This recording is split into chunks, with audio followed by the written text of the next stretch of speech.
Hello everyone. Like you all know, we've gathered here today for an organ donation campaign. Basically, life is precious for everyone and also for close people in our lives. But it's great that our life can be, our body organs can be a boon for someone else's, during when we're alive or after death. So Mayur will just brief you about organ donation. Okay, hello friends. So basically, organ donation. So organ donation is a process of giving an organ or a part of an organ for the purpose of transplantation into someone's other's body. For a person to become an organ donor, blood and oxygen must flow through his body until the time of his recovery. Only after all the efforts of the doctors are exhausted to prove that a person is dead. Dead means not literally dead. It can be said only brain dead cases. Then only a donation of organs. As we all know, donation is of two types.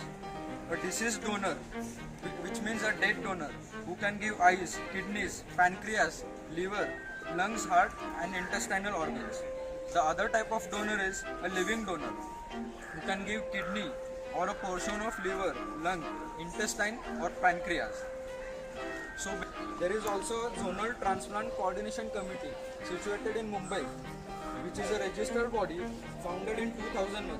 It consists of a charity commissioner found by the government and also CEOs of all major hospitals and NGOs in our state.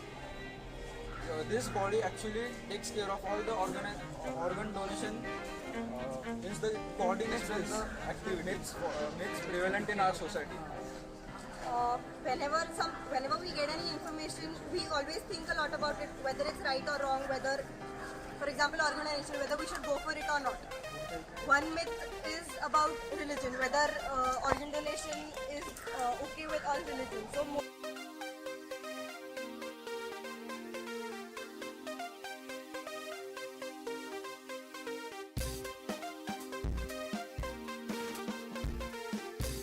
but age does not matter, and medical conditions do matter in this case, but that is taken care of by the doctors or the legal authorities. If the organ is unfit for donation, obviously it will not be transplanted. Another very major myth people have is the celebrity status or financial status of a patient matters.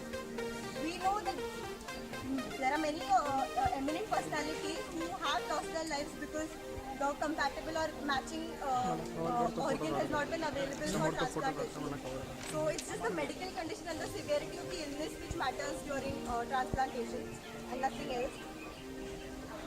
And not many people know that apart from hearts, livers and kidneys, other tissues like eyes and skin, bones, heart valves and even tendons can be transplanted.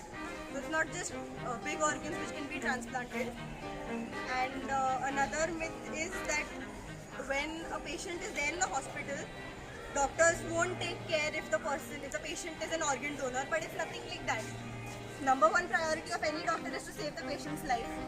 So these are a few myths which people have in their minds, but they should be eliminated by knowing the real facts. We should always think, maybe not right now, but we should know and think about donating organs. Maybe right now when we're alive, we'll feel that's so weird and how do we do it and all, but maybe you can apply for example, eye donation. Imagine someone who is blind can get your eyesight and they can live a perfectly colorful life just because of your eyes after you are no more. So it's like you're a blessing for them. So we should always think about it and try to spread more awareness.